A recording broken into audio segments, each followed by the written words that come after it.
Everybody knows about daylight savings, right? Because that's the thing. That's the thing. Options.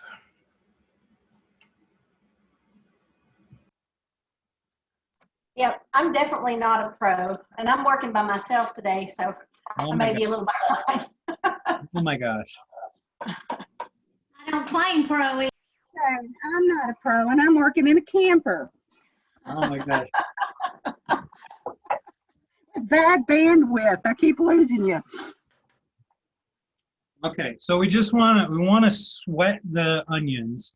We don't want to get any color on them. So I'm cooking at a medium high heat.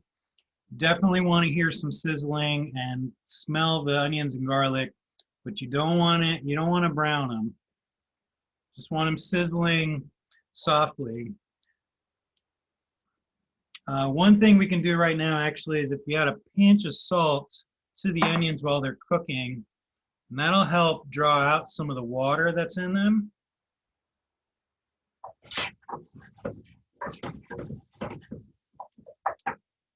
That'll help prevent them from browning too much. So, Chef, I have a question for you. Yes. So Himalayan salt versus iodized salt versus something else salt. Give me your thoughts. My husband and I both have high blood pressure, so we try to stay away from Morton's iodized salt. Is that a thing or not a thing? Oh boy, that's a very controversial subject. Here's my take. Salt is salt. Okay. So whether it's Himalayan or sea salt or kosher salt or like some other like fancy mineral salts, those fancy mineral salts have extra stuff in them besides salt. So you're getting extra stuff. So if you want that extra stuff, then that's cool.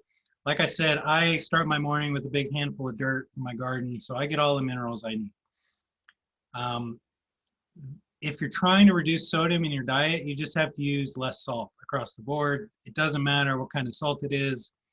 The only difference being that with iodized salt, you actually get iodine, which some people need more of in their diets.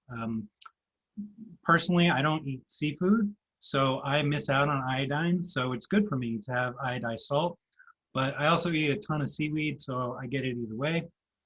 I'm pretty sure, I'm not an expert on this, but I'm pretty sure that men especially need more iodine in their diet. It's my understanding. Could be wrong. I'm a chef, not a nutritional list. That's something. As far as like those other fancy salts, like I said, they've got extra minerals in them. I have a friend who claims that using pink Himalayan is better for you. But again, she's a chef, not a nutrition expert. So I think it's dangerous when professional chefs are giving nutrition advice, which is why I'm not doing that. But if you're trying to reduce your salt, what I can say is use less salt in your food. Avoid eating bananas because they're high in potassium. I will also say that MSG is a great flavor enhancer and has no sodium in it. But that's another controversial topic because some people don't like eating MSG. But just going to put that out there. I hope that answered your question. Thank you for your input. That's all I was looking for. Good. Okay, so if your onions are nice and translucent at this point, and hopefully your garlic's not burning, we can go ahead and add our 2 cans of tomatoes and a 2/3 cup of coconut milk. If you opened a fresh can of coconut milk for this and you don't foresee using it for anything else, feel free to dump the whole thing into the pan. That's actually what I'm going to do too.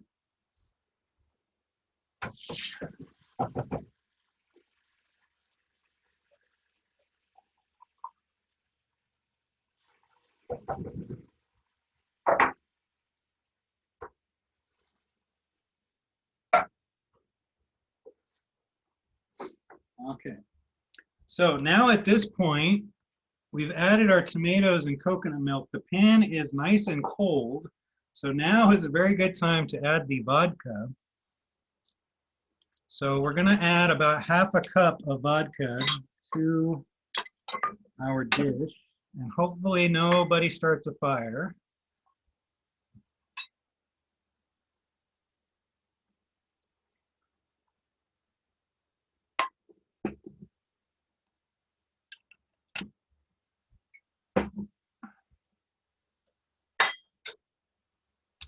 All right, and once you've got all those in the pan, we can also add some red chili flake. If you don't like your sauce spicy or you don't like spicy food, you can exclude this. I happen to love it, so I'm gonna add some. But we'll add maybe about a quarter teaspoon, a couple of dashes. Hello.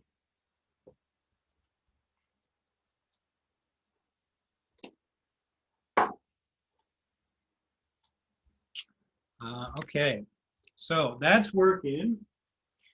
You can turn that pan up to high. We want to bring that to a good boil. No fire. So I got No fire, okay. Once you see it start to bubble real good, you can reduce it down to a simmer. We're gonna reduce the sauce and it'll thicken up as it cooks. Keep in mind though, we are adding other ingredients to it. So we want it to stay a little bit loose because once the pasta goes in there, it'll thicken up a bit more. All right, so while our pasta sauce is cooking, we can go ahead and cook our pasta. If you haven't already, get your pasta water at a full rolling boil. And we want to add some salt to the pasta water. If you're low sodium, you don't have to do that. But if you're extra high sodium, like I am, we want the pasta water should taste pretty salty. I think it's like a teaspoon per cup of water. That's how the Italians would do it. It should taste close to the ocean, like pretty salty. Chef, I've got a little behind. The pasta, am I supposed to bring it to a boil and then simmer, or just, I missed what I'm supposed to do with this? Right, the pasta sauce, yeah, bring it to a boil and then just reduce it down to a simmer. Okay.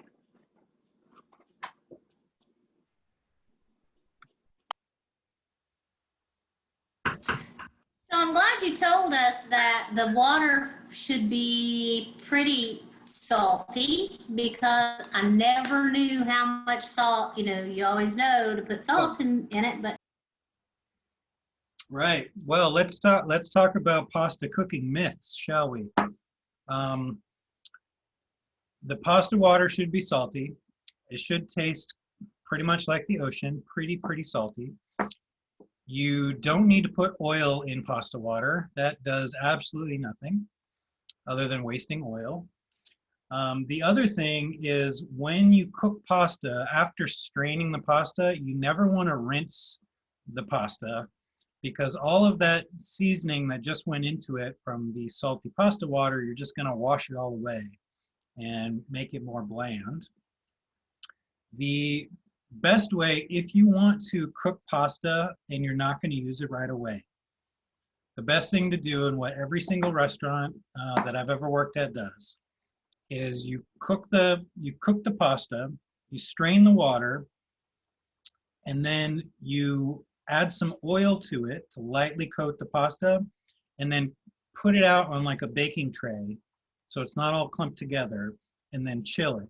Once it's cold, you can transfer it to a Tupperware or storage container, and it'll keep for like a week. And then when you want some pasta, you just heat up some sauce and add that to it. If you don't add oil to it and you put it in Tupperware, it's all going to stick together. And again, even if you like rinse it and cool it down, it's still going to stick together without the oil. So that's the best way to do it. So once you've got your water boiling, you can go ahead and add the pasta to it. One more pasta cooking myth. There's all kinds of weird things about knowing how long to cook the pasta. The only accurate way to know is to read the directions on the box. These people have been doing it for a long time. They know what they're talking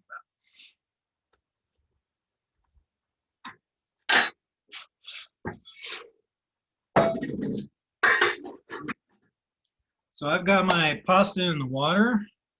I like to keep a lid on the pot just to increase the cooking temperature and cooking time. Keep it hotter. That's what the lid does.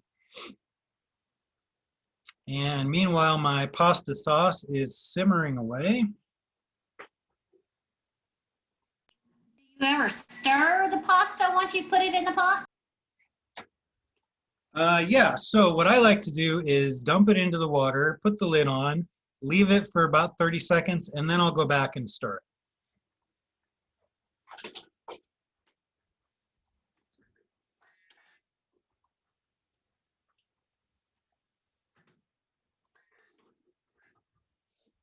Okay. So the brand of pasta I bought requires 9 to 12 minutes of cooking. So I'm going to cook mine for 8 minutes because I like it a little bit al dente.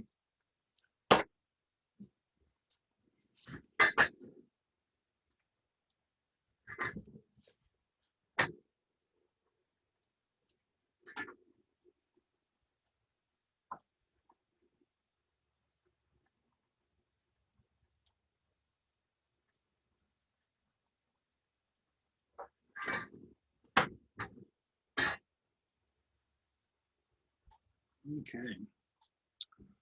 So we've got our pasta in the water. Our sauce is simmering.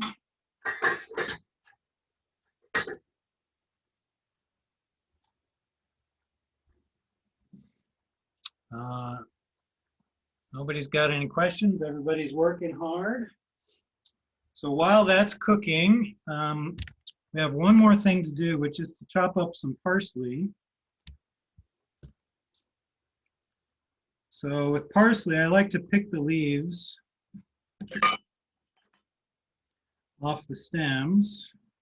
The little stems are okay, but the thick stems, not so much. With cilantro, it's absolutely the opposite. Cilantro stems are, if you like eating cilantro, the stems are where the best crunch and the best flavor are. So I always include those, but parsley stems don't do anything for me, so get rid of them.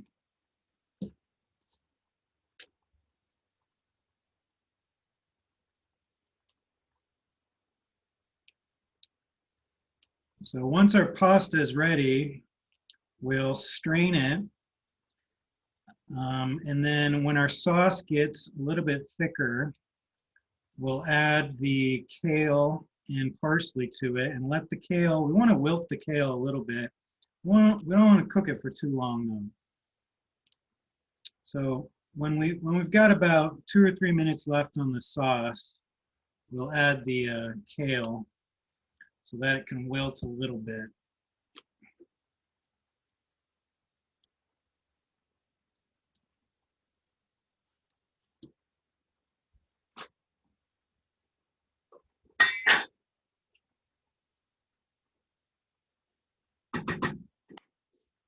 Okay, so I'll just give my pasta a stir, and I'm going to chop up this parsley. When it comes to chopping herbs, I like to sort of roll them together in a tight little bundle.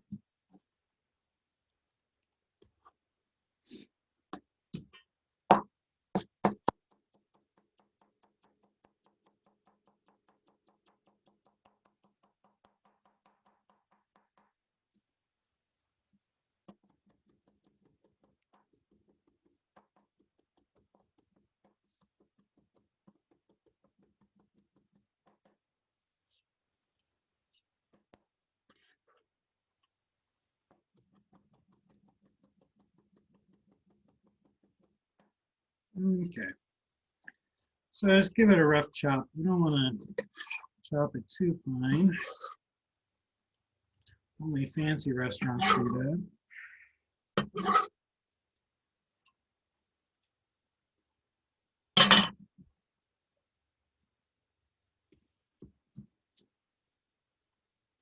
So I'll just leave that parsley on the chopping board. I'm going to use it here shortly.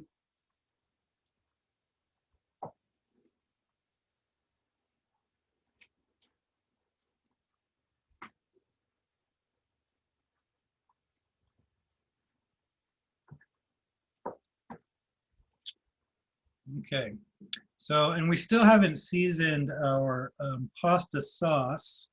We'll wait to the end to do that.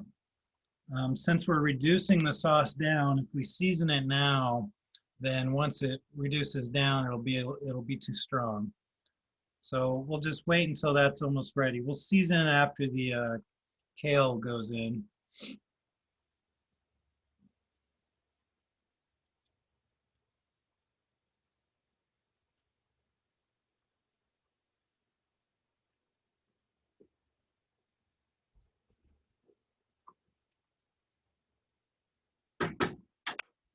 Okay, so I've got a couple more minutes on that.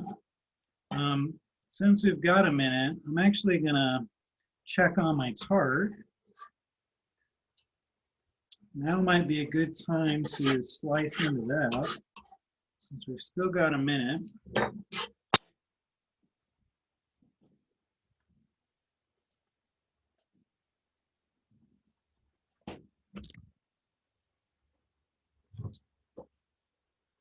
So mine's firmed up quite a bit, but it's not frozen solid, which is about where we want it cutting.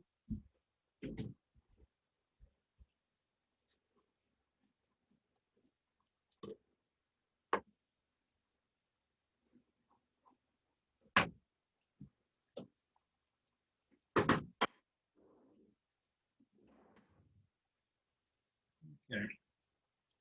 Still got a couple minutes on the pasta, so I'm going to go ahead and slice this crostata now. And I'll just do one slice for a plate presentation. So, it's not, I don't think I need to explain this part. We're just slicing pie. I like to start in the middle and cut to the edge, just like everybody else does. Chef Anthony, I have a question. Yes, ma'am. Were we supposed to already go put in the kale and parsley, or not yet? Well, probably not yet. I mean, Okay. everyone's stove works a little bit differently. If it's starting to look kind of thick, let me show you where mine's at. So you can see mine's still pretty liquid. So if yours is past this point, then you can go ahead and add the kale. Mine still needs a couple more minutes. It's still pretty runny.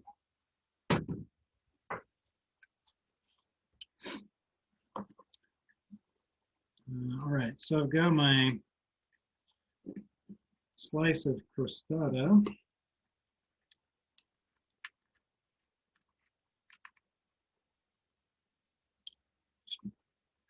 That looks pretty good. Not bad for an avocado dessert.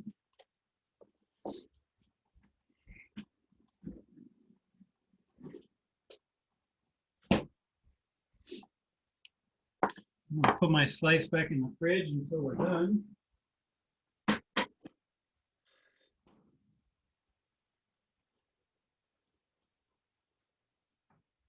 Okay. So my pasta is about ready. So I'm actually going to add the kale to my sauce now.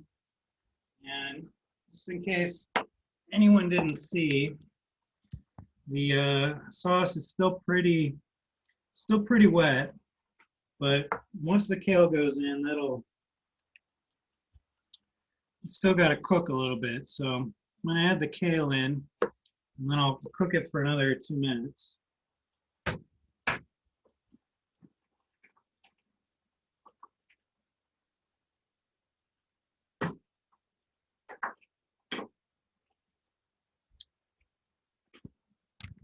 And my pasta is about ready, so I'm going to strain off the pasta.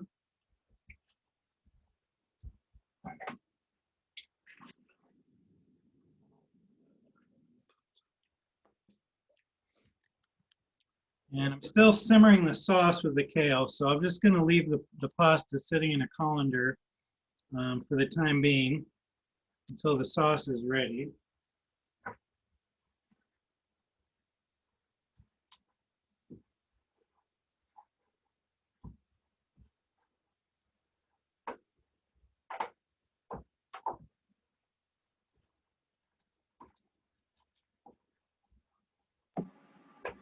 So we did put our kale in our sauce already? Right. Okay. Right. So hopefully, it's hard to tell because I can't see everybody's pan, but it should be reduced now enough that it can take the kale.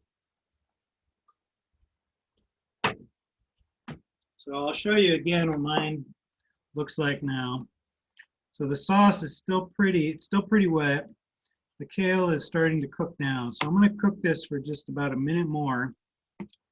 And then I'll start adding the pasta and the parsley to it. But I'm going to let it cook for just another minute.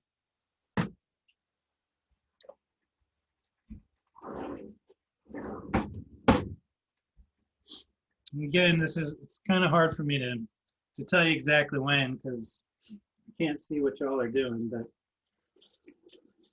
I know you're all pros. Just want to reduce the sauce down till it's like, almost like a pasta saucy like consistency, if that means anything to you. But still a little bit loose because the pasta is going to absorb some of it and it'll thicken up even more.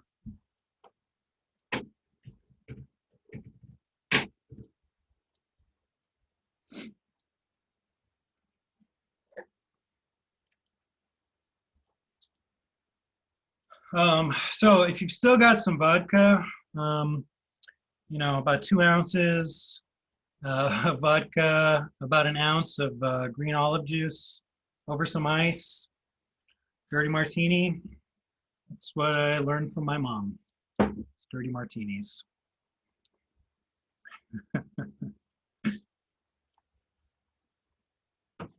Okay.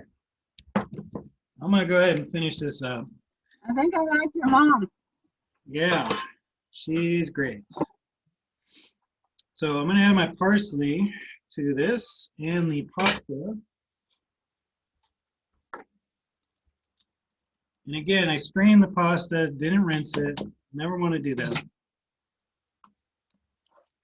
So I'll give that a good mix. Now this is a plant-based cooking class, so I do not recommend nor condone the use of dairy cheese. However, if you happen to be in possession of Parmigiano Reggiano or Grana Padano cheese, that would make a fine addition to this dish. Okay, so you can already start to see the pasta is doing a lot of work with sauce absorption. I'm gonna leave this on the stove. I'm gonna reduce the heat down to low, and I'm gonna let the sauce and pasta get to know each other a little bit. Meanwhile, So if we were, excuse me, sorry, if we were inclined to use cheese, would now be the time to do that? Or now would be a very good time, yes. And that cheese, what it'll do is it will help thicken the sauce. You want to make sure that you're taking it off the heat once you apply any cheese to it. And that will help create a creamier texture in the sauce and thicken it as well. Okay. Oh, the other thing, and we totally forgot, is to season. So I'm going to taste the sauce before I add any salt and pepper. Sometimes the canned tomatoes are salty enough, and since we cooked them down so much, it might already be enough.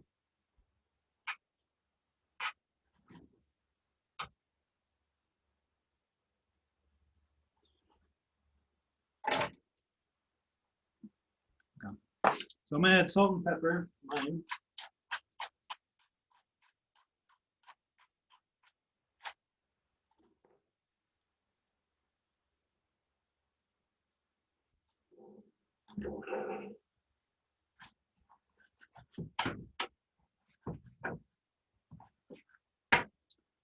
Okay.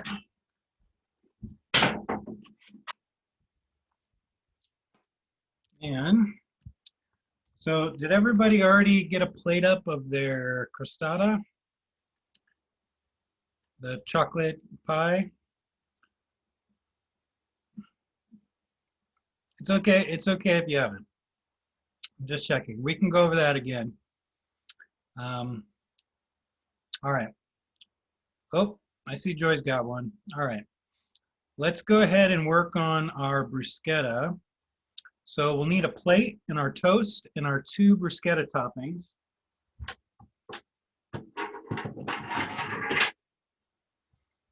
And at this point, your pan of pasta should be on the either off the stove completely, or if it still feels a little loose, just have it on low heat on the stove.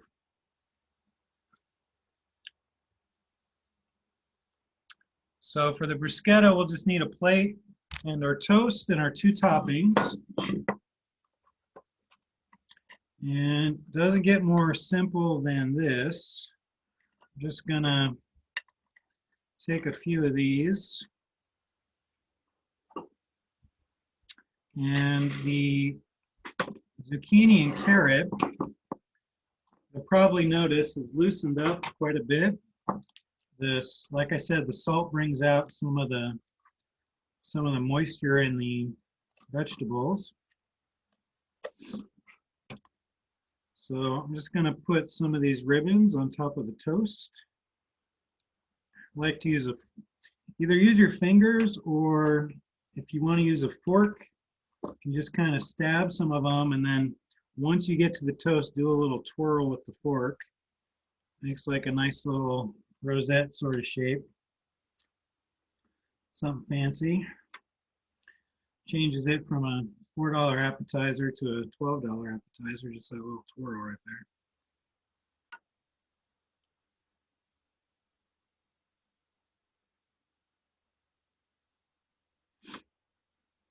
So I just want to make sure I've got some fresh dill visible on the outside.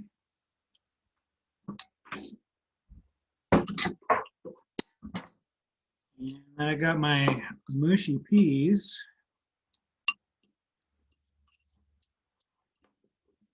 This isn't very Italian at all, but this was sort of inspired by British food. A lot of times at fish and chips restaurants, you'll get like a side of mushy peas with your fish and chips.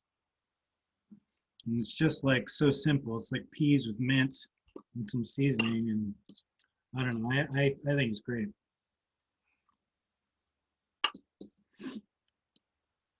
So got our peas and our zucchini ribbons.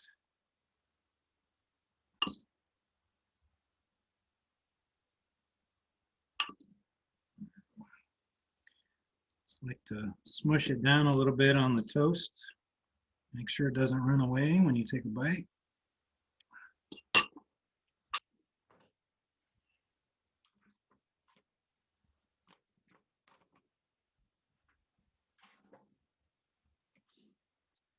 And what did we say? Cayenne pepper, mint, cayenne. Okay.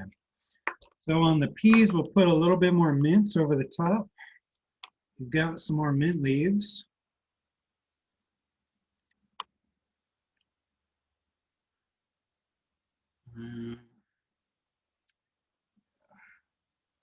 Just tear a little bit more mint to go over these. And then for the carrot, I'm actually going to use a little cayenne pepper. Just a teeny tiny little bit. A little bit goes a long way. So a little dusting over those guys. And if you've got some more fresh dill, over the top as well.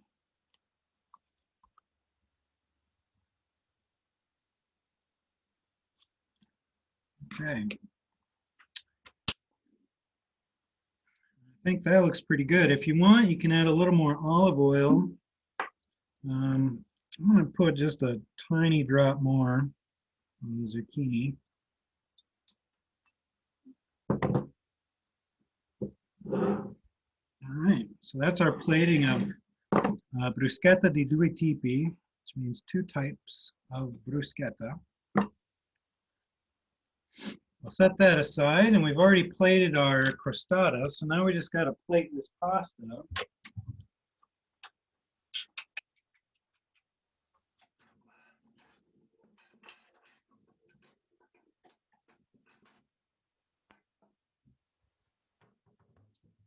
So I like to use either a deep bowl or a plate with a nice lid on the side for the pasta. Because it should be loose enough it's going to want to slide around. I'm going to use this big plate just so you can see it better.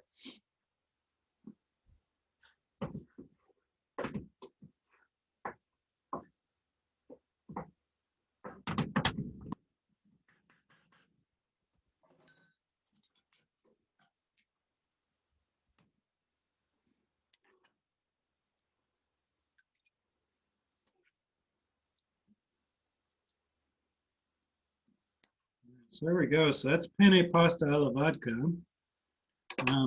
This dish, like I said, it lends itself to lots of different changes. I saw at the store today that asparagus is in season and on sale. So if you wanted to, you could throw in some raw asparagus in place of the kale. Like just slice the asparagus kind of thin, throw it in the sauce right at the end. All right, so there's our pasta. If you've got some fresh basil or you want to add some more chopped parsley to the top of that, I've got a little fresh basil on my windowsill, so I'll just put that on there. And that's that. If you are eating some Parmigiano Reggiano or Grana Padano, you could top it with a little more of that. I think I've got some vegan Parmesan in the fridge, but I think it's good like that. All right, so we've got our bruschetta, our pasta, and our tart.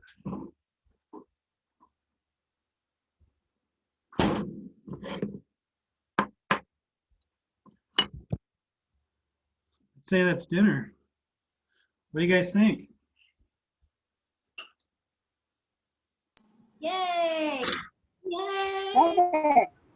It looks Love good. Yeah, it. amazing. Would everybody mind holding a plate up to the camera and giving us a smile for a screenshot? Okay. Okay. I don't have my And phone. I didn't have like limited everything, but counter space. Maybe just a smile then instead.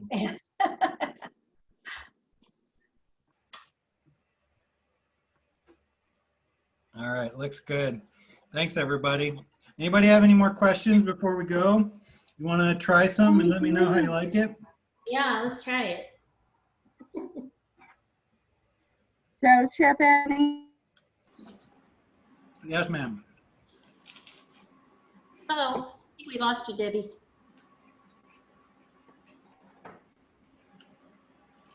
The peas are my favorite, by the way. Good, right? Mm. She back? She's coming back. Right. Very good.